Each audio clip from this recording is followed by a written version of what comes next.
It all began with a whisper, a murmur in the deep void of space. The first sign of something amiss was subtle, a blip on the radar of Earth's most advanced defense satellites. Yet, no one could have anticipated the storm that was about to descend upon them. In the year 2143, Earth was at the height of its technological prowess. Humanity had conquered diseases, harnessed energy from the stars, and had begun the first tentative steps toward becoming an interstellar species. But all of that progress came to a crashing halt when the alien race known as the Seer was discovered. At first, the Seer were thought to be peaceful explorers, their vast ships drifting silently toward Earth. Their initial communications, cryptic but non-threatening, filled the airwaves.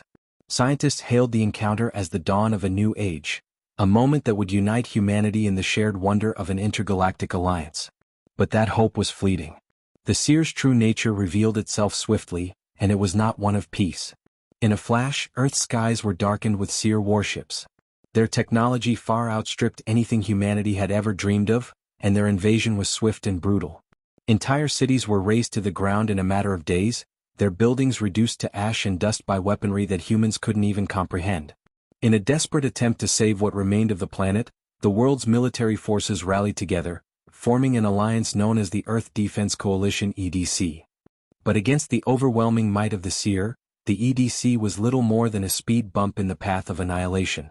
For every ship launched into space, 100 Seer vessels descended, obliterating everything in their path. It was in the midst of this chaos that humanity's last hope arose. Dr. Julia Morgan, a renowned scientist and one of the leaders of the EDC's elite research division, had spent years studying the Seer's technology. From the wreckage of the first Seer ship to fall on Earth, she had been able to extract fragments of their advanced technology. These fragments, she realized, contained the key to humanity's survival, a potential weapon that could turn the tide in their favor. But there was a catch. The technology was so alien, so advanced, that no one on Earth could decipher it fully. It was only through months of painstaking analysis and a few breakthrough moments that Dr. Morgan's team managed to understand the technology well enough to replicate it. They created the first human-powered exosuit, built with the same principles as the Seer's own mechanized warriors. Dr. Morgan's breakthrough was the spark that ignited the human resistance. The exosuits, nicknamed the Defenders, were humanity's first real weapon against the Seer forces. They were the product of ingenuity, determination, and the raw desperation of a species on the brink of extinction. But even as the Defenders were being rolled out, Earth's fate seemed uncertain. The Seer had already wiped out most of the planet's major military assets. Cities were burning and the population was scattered in the chaos. The only remaining hope was to hit the Seer where it would hurt the most, their command center. Dr. Morgan and her team realized that the key to stopping the invasion lay not just in the technology, but in an untested, unprecedented plan, a coordinated strike against the heart of the Seer's forces. But it was a long shot, a suicide mission. They had no idea if humanity's new weapons would even make a dent in the invaders' fleets. As the first Defenders prepared for their launch, the world held its breath. Could humanity rise from the ashes of its near annihilation and reclaim its place among the stars? Dr. Morgan stood on the edge of what could be the final battle for Earth, her heart heavy with the weight of the unknown. The path forward was fraught with peril, but she knew that there was no turning back. The Defenders would fight or humanity would perish, their legacy nothing more than a footnote in the Seer's conquest of the galaxy. And so, with the launch of the first Defender team into the skies, the fate of Earth hung in the balance. Would humanity's ingenuity and resilience be enough to defeat the alien menace, or would the Seer's dark reign over Earth mark the beginning of the end for mankind? The battle was about to begin, and the world had no idea that this would be the beginning of an epic struggle that would change the fate of humankind forever. The first wave of Defenders shot into the stratosphere like blazing meteors, their exosuits pulsating with the artificial energy harvested from the Seer's own technology. Each Defender pilot was a volunteer, driven by a singular, consuming purpose: survival. Dr. Julia Morgan watched from the EDC's underground command center, her hands trembling as she monitored the progress of the team she had helped equip. Her heart raced, a relentless rhythm in the quiet of the control room. The stakes were higher than ever before. The Defender teams, outfitted with their advanced exosuits, were humanity's greatest weapon. The suits were not merely armor, they were an extension of the human will itself, a powerful fusion of biological and mechanical systems designed to enhance strength, speed, and endurance to levels that rivaled the Seer's own warriors. The Defenders were humanity's last hope, the edge of the blade in a battle for survival. But even with the superior technology, the first mission was terrifying. The Seer's forces were vast, numbering in the tens of thousands, with warships the size of cities and soldiers that seemed to bend reality with their sheer destructive power. The initial skirmishes between the defenders and the Seer were brutal. The first wave of humanity's mechanized warriors clashed with the alien invaders in orbit around Earth. The exosuits were designed to give the humans an advantage, but there was no denying the overwhelming might of the Seer. The defenders had one advantage: their speed. The Seer's immense warships lacked the agility of the human-powered exosuits. They could obliterate entire cities with ease, but they were sluggish in combat. The defenders were swift and calculated, their tactics evolving with every encounter, learning from each fight, each loss, each victory. They attacked with precision, focusing on weak points in the Seer's armor, striking where the aliens least expected it. Captain Nathan Hale, a former fighter pilot and one of the first to don a defender's suit, led his team into the heart of the Seer's orbiting fleet. His squadron, codenamed Phantom Squadron, was tasked with a crucial mission: disable the Seer's flagship, the Zephyros, and take out their central command center. Hale had once flown in a squadron that was considered among the best in Earth's Air Force, but nothing in his military experience had prepared him for the horrors of facing an alien enemy that was as much machine as it was organic.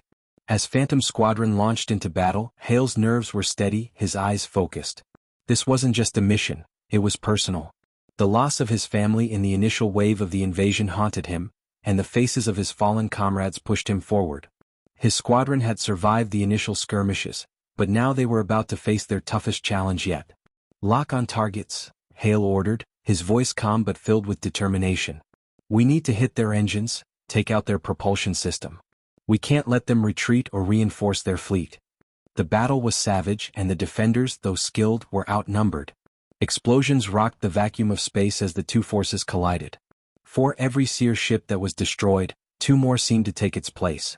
It was a battle of attrition, and the defenders were running on borrowed time. Yet within the chaos, a glimmer of hope emerged. As Hale and his team breached the outer hull of the Zephyros, they discovered something unexpected: a weakness, a flaw in the Seer's central command structure. The flagship wasn't invincible after all. The Seer had made a critical mistake. In their arrogance, they had left a vulnerability exposed. "This is it," Hale muttered as he fired on the flagship's command center, his suit's weapon systems overloading with concentrated fire. "For Earth. For everyone." With a final, coordinated strike from Phantom Squadron, the Seer flagship erupted into a fiery inferno. The shockwave sent ripples through the Seer fleet, destabilizing their formation. For the first time in months, the invading forces faltered. The Zephyros had been the heart of the Seer's command structure. With its destruction, the Seer were thrown into disarray. Dr. Morgan, watching from Earth, let out a breath she hadn't realized she was holding. A message crackled through her comm systems. A faint, almost static-filled transmission, but unmistakable. "We did it. We've got them on the ropes."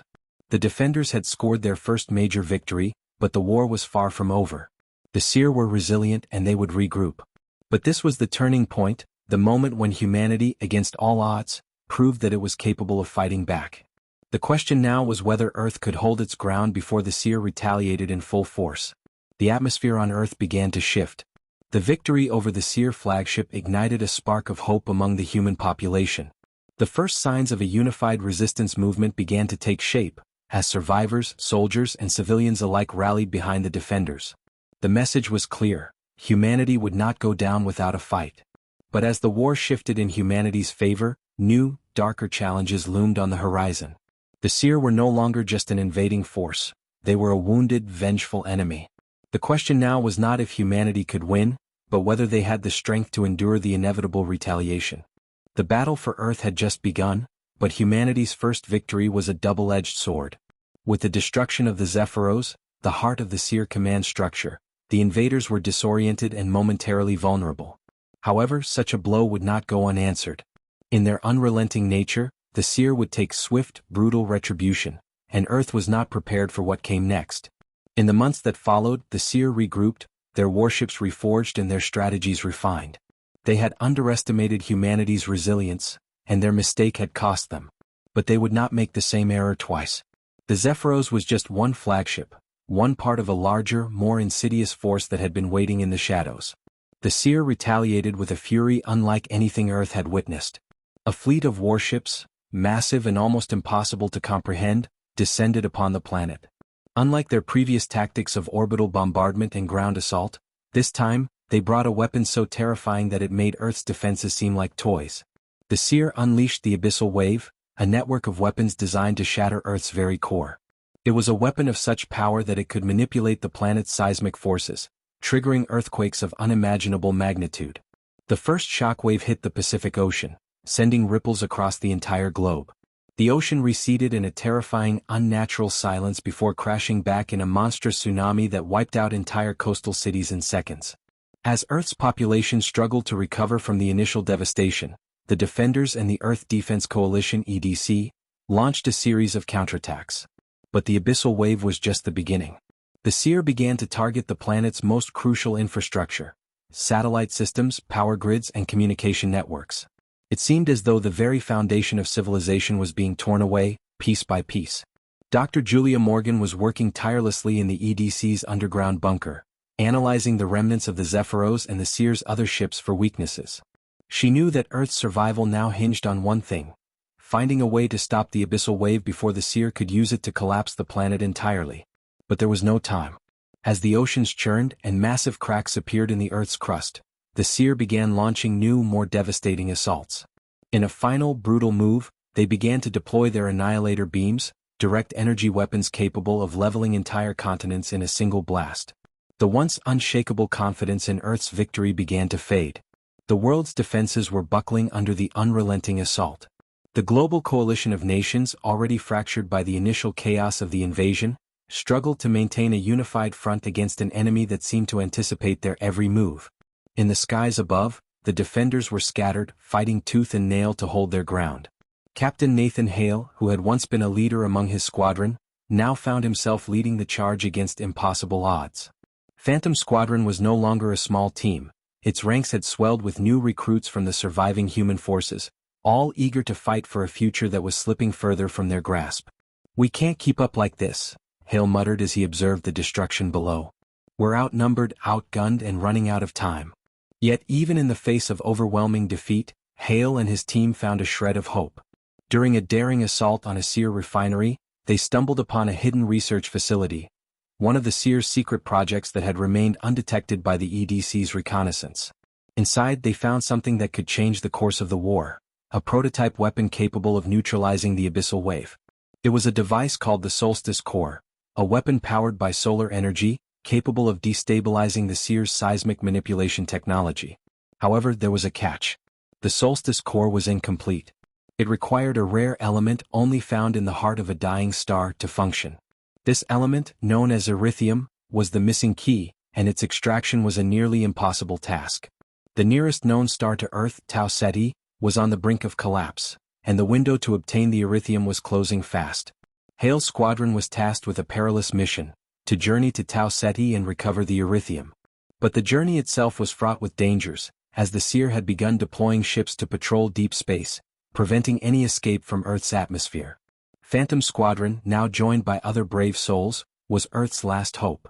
As Hale stood before the map of the galaxy, plotting the dangerous course, he couldn't help but feel the weight of the moment. The stakes had never been higher. The hope of humanity rested on the shoulders of a handful of soldiers, racing against the clock to retrieve a piece of the universe itself. There was no guarantee of success, and failure would mean the end of everything they had fought for. "Prepare for launch," Hale said, his voice steady despite the uncertainty. "We either come back with the erythium, or we don't come back at all." The countdown began. Earth's defenders had come so far, and now they had to venture into the unknown, into the very heart of a dying star, for a chance at survival. They would face the Seer's vengeance and the perils of deep space. But for the first time, they dared to believe that a victory, however slim, might be within reach. The countdown echoed through the control room of Earth's last remaining spaceport. Captain Nathan Hale stood before his team, their faces drawn with exhaustion but filled with unshakable resolve. The Solstice Core was humanity's last, best chance to neutralize the Seer's devastating Abyssal Wave. But to make it work, they needed erythium, a rare and nearly inaccessible element only found in the core of a dying star. The Seer knew this as well. As Hale looked over his squadron, he understood the gravity of the mission. It wasn't just about stopping the Abyssal Wave anymore, it was about saving Earth. All systems are green, his co-pilot, Lieutenant Maria Vasquez, reported, her fingers flying over the console as she made the final adjustments. Let's make history, Hale replied, turning back to face the dark expanse of space beyond the ship's windows. Phantom Squadron's mission was not only desperate, it was an act of defiance. The Seer had already set up a blockade around Earth, preventing any ships from escaping its atmosphere. Their ships patrolled the solar system with merciless precision. But with Earth's defenses buckling under their relentless assault, the EDC had decided to risk it all. The squadron would break through the blockade, travel to Tau Ceti, and retrieve the Erythium from the heart of a collapsing star. It was a suicide mission, one that no one expected to return from. Yet, every person on board the ship knew that if they didn't succeed, humanity would face extinction. The engines roared to life, and the spacecraft soared into the vacuum of space, narrowly avoiding the gaze of the Seer's patrols. Hale's heart pounded in his chest as he and the squadron pushed toward the edges of the solar system. For the first time in months, there was no battle, no explosions, no immediate threat of annihilation. Only the cold, vast emptiness of space, the lonely path to their destination. Entering the Tau Ceti system, Vasquez called over the intercom. "We're past the first line of Seer ships." Hale's knuckles whitened around the control stick. They were deep into enemy territory now. The Tau Ceti system was over 12 light-years from Earth, and the star at its heart was on the verge of collapse. A supernova was imminent, a fiery explosion that would destroy everything in the system in mere moments. Yet, at the core of that star, Erythium, the only substance capable of neutralizing the Seer's abyssal wave, was waiting to be extracted. "We've got one shot at this," Hale said, his voice steady despite the heavy pressure. "Let's make it count." They approached the heart of Tau Ceti, the dying star blazing like a furnace in the distance. A spectacular, terrifying sight. The closer they got, the more the ship's systems groaned under the strain of the intense radiation. The Erythium could be anywhere within the star's core, but finding it in time to escape the impending supernova was the real challenge. "Everyone stay sharp," Hale ordered. "We have less than 4 hours until the star goes supernova. We need to be in and out before it's too late." As the squadron moved toward the star, the ship's hull began to heat up. Warning alarms blared as radiation levels soared. The Seer were still a looming threat. While the defenders were en route to the star, they were vulnerable. It would only take a single well-placed strike to end the mission. "Incoming!"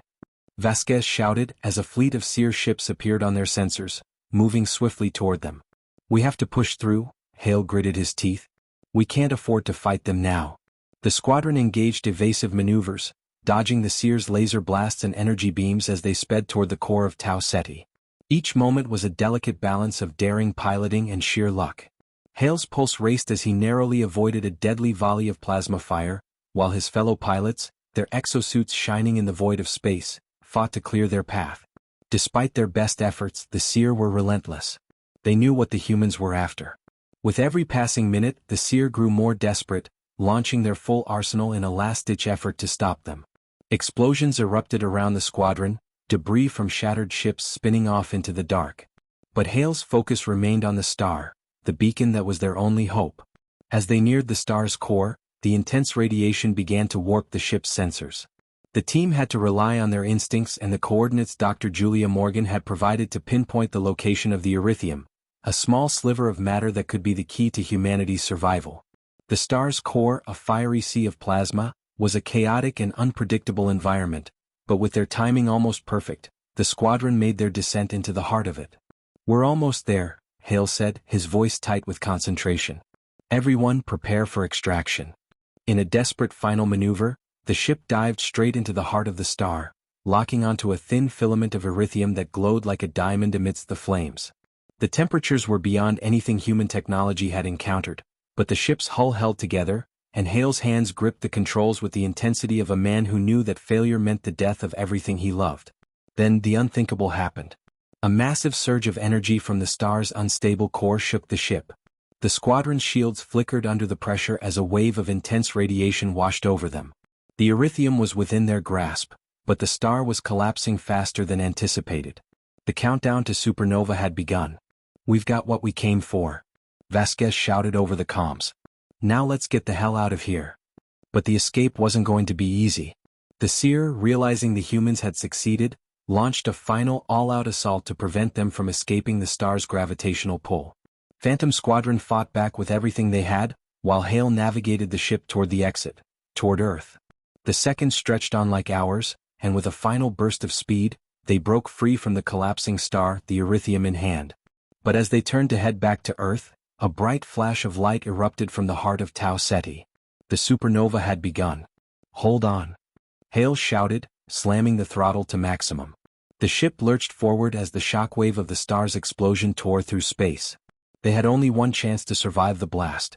For a long, agonizing moment, everything went black. The void of space was silent. For a moment, everything seemed still, frozen in time. Then the ship's systems jolted back to life with an agonizing groan. Hale's body was thrown forward against his harness as the ship rocketed away from the expanding supernova. The brightness of Tau Ceti's explosion was blinding, filling the cockpit with an eerie glow as the shockwave hammered them.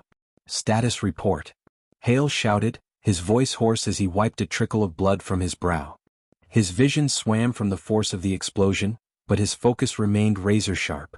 The mission was far from over. "Shields are failing, Captain," Vasquez called from her station, her voice tight with tension. "We're going to lose structural integrity if we don't break free of this blast radius."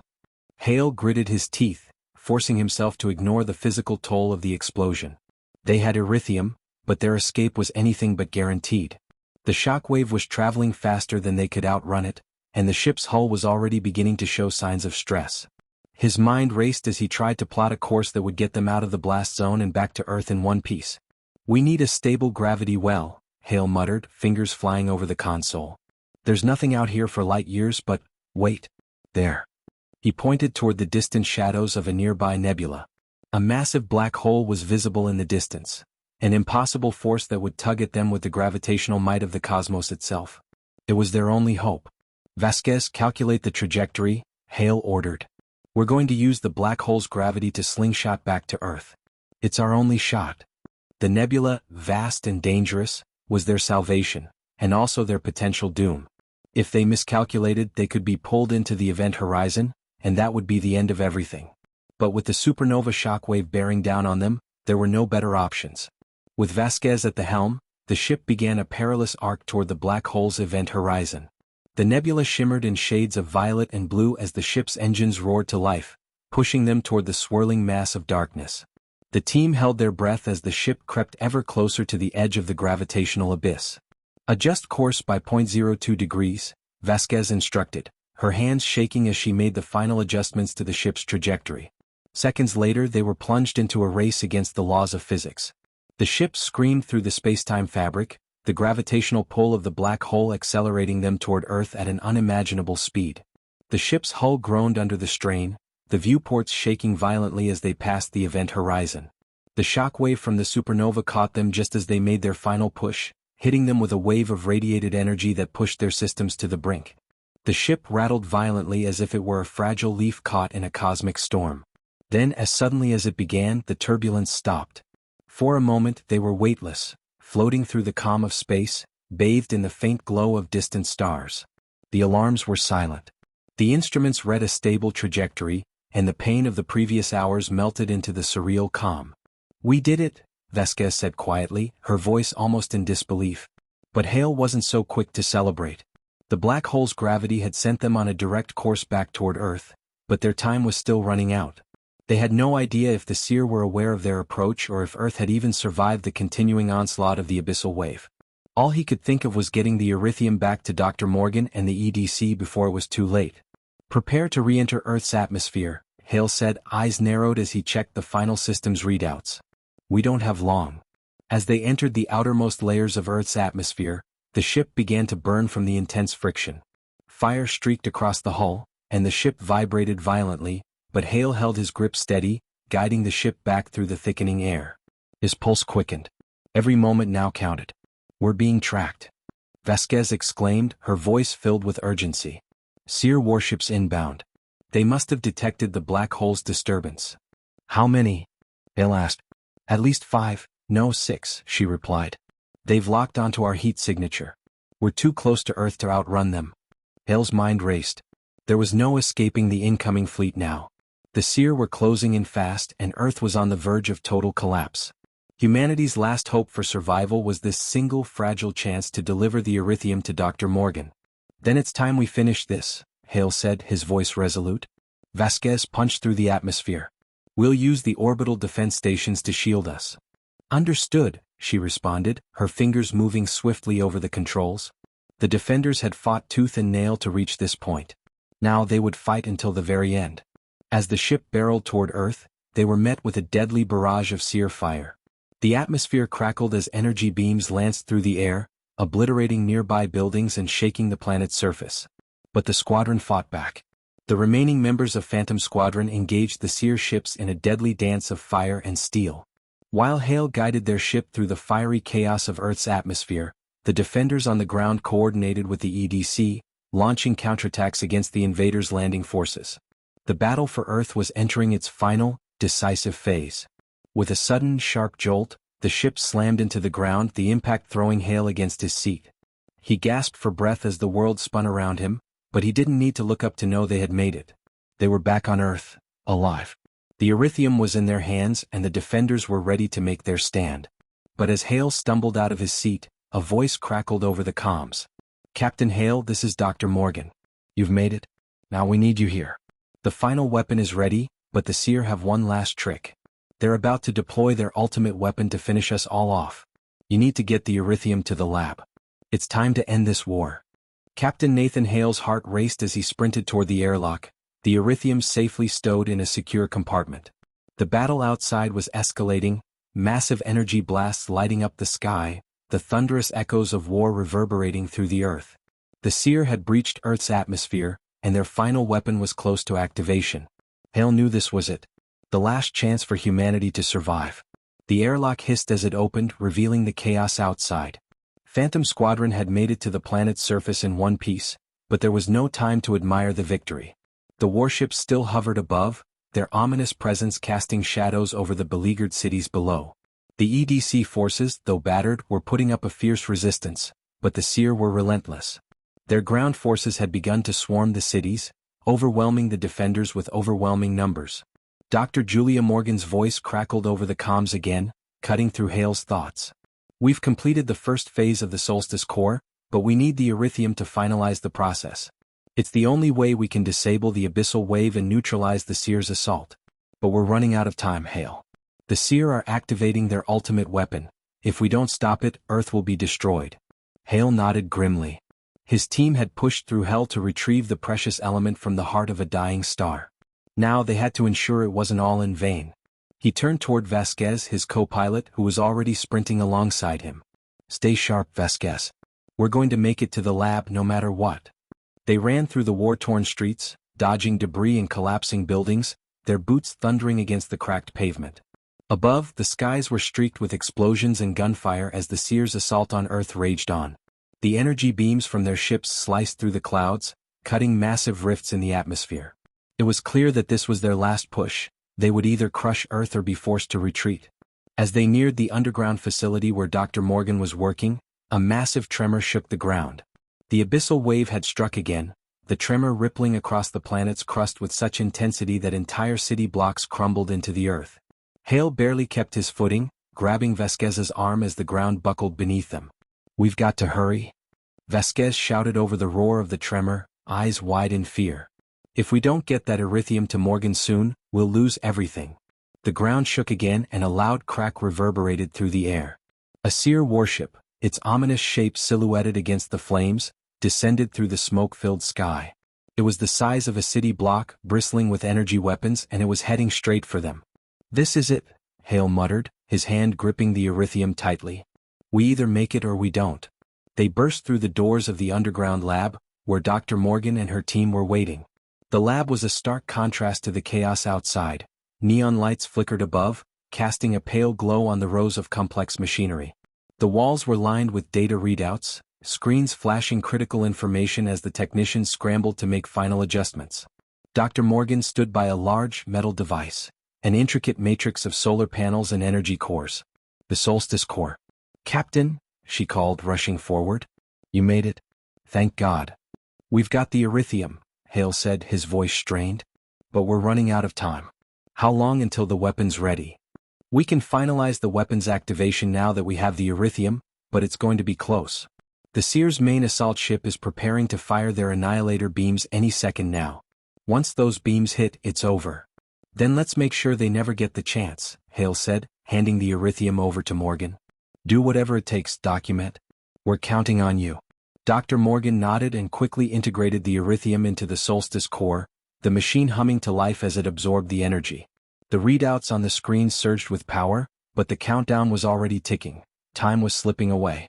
Outside, the Seer warship hovered ominously, its weapons charging up.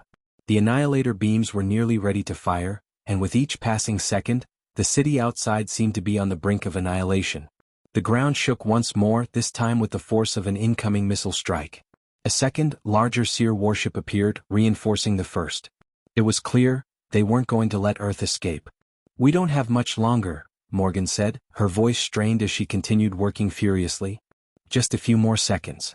The room seemed to hold its breath as the final adjustments were made.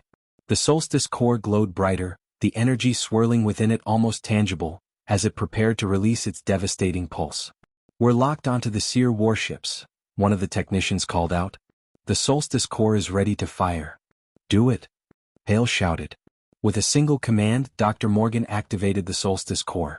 The entire room hummed as a massive beam of solar energy burst from the machine, streaking upward toward the surface. It shot through the Earth, breaking through the atmosphere and striking the Seer warships with a force that rattled the very air around them. The Seer ships shuddered, their shields flickering violently as the energy beams sliced through their defenses. The annihilator beams, the Seer's ultimate weapon, faltered as the pulse disrupted their targeting systems. The shockwave from the blast sent the warships spiraling out of control, their systems collapsing under the intense energy. Hale watched, his breath catching in his throat as the two Seer ships crumpled like paper, their metallic bodies twisting and breaking apart in midair. The warships exploded in a series of brilliant, fiery bursts as the Solstice core's power overwhelmed their defenses. It was over. The ground fell silent. Dr. Morgan exhaled slowly, her face pale but resolute. It worked, she whispered. We stopped them. Outside, the once thundering explosions ceased, and the air cleared of the smoke and dust. The Seer fleet had been decimated. Earth, for the first time in what felt like an eternity, was silent. But Hale knew this victory was only the beginning. The fight had been won, but the scars of the war would remain. Earth had been saved, but humanity had seen the true face of its enemies, and in the process had found strength they never knew they had. We've still got work to do, Hale said, turning to Vasquez. But today we stand victorious. As the sun began to break through the clouds, casting golden light on the battered, yet defiant world below, Captain Nathan Hale allowed himself a single moment of peace. For the first time in a long while, humanity had risen from the ashes. The sun's rays glinted off the wreckage of the Seer warships scattered across the barren landscape, remnants of the battle that had just ended. Earth's atmosphere, still scarred by the violence of the assault, now began to clear. The once choking smoke was thinning, giving way to the familiar azure sky. Captain Nathan Hale stood at the edge of the crater where the Solstice core had fired, staring out over a world that was still catching its breath. The victory had been hard-won, but it was far from complete. The war was over, but the healing would take years. We did it, didn't we? Vasquez asked, standing beside him. Her voice was soft, but there was a touch of pride beneath it. The relentless fire of their struggle had given way to something like calm, even if it was a fragile peace. We did, Hale replied, his gaze unwavering as he watched the last of the Seer fleet's wreckage burn up in the upper atmosphere. The sound of EDC forces mobilizing, recovering their wounded, and securing the battlefield was a distant murmur behind him. Earth had been saved, but the cost had been immense. The loss of countless cities, the devastation of the military forces, the shattered lives, it was a price paid for survival. A price that would echo across generations. Dr. Morgan approached them, wiping the sweat from her brow, her eyes wide with disbelief. The Solstice core, now deactivated, was nestled behind her, still emitting a soft glow of residual energy. It worked, it really worked, she said, almost as if trying to convince herself. The Erythium, it neutralized the abyssal wave. The Seer can't make another push. They're done. Only because we pushed back first, Hale replied. It wasn't just the Erythium. It was everything, the sacrifices, the teamwork, the strength we didn't know we had. We made it happen together. Morgan nodded, her face darkening slightly. Yes, but we can't ignore what we lost. Even with the victory, Earth is broken. We're only just beginning the work of rebuilding. Hale's expression hardened. We'll rebuild. We always do. The war had changed them all, but in that change humanity had become something stronger, something capable of standing against the unimaginable. Hale looked around at his team, at the men and women who had followed him into the darkest of spaces, who had fought with everything they had, and who now stood beside him as a new kind of hero. For too long, Earth had been seen as the underdog in the galactic arena, small, insignificant. The Seer had believed that they could crush humanity, wipe the Earth off the map, and claim it as their own. But they had underestimated humanity's ability to rise from the ashes. What do we do now? Vasquez asked quietly, her tone a little uncertain. How do we move forward after all of this? Hale turned to face her, a slight smile tugging at the corner of his lips. We rebuild. We help each other. We make sure no one ever doubts again that Earth is capable of standing strong. And we remember, no matter how dark things get, we have the power to rise above. A distant rumble shook the ground, but it wasn't an explosion. It was the sound of the EDC's emergency vehicles, of reinforcements arriving from other parts of Earth, of the first wave of recovery teams moving in to assess the damage and begin the long road to recovery. People were already starting to gather, emerging from shelters, from places of hiding, from the rubble. Humanity's spirit had been broken, but it had never been defeated. The Earth Defense Coalition had been the first line of defense, but it was the strength of ordinary men and women, the ones who had fought with unwavering determination, the ones who had held their ground when it seemed impossible, that had won the war. It wasn't just the technology, the tactics, or even the erythium. It was the heart of humanity that had made all the difference. Do you think the Seer will come back? Vasquez asked as she looked up at the sky, as if wondering whether the stars held an answer. Hale stared up with her into the vastness of space.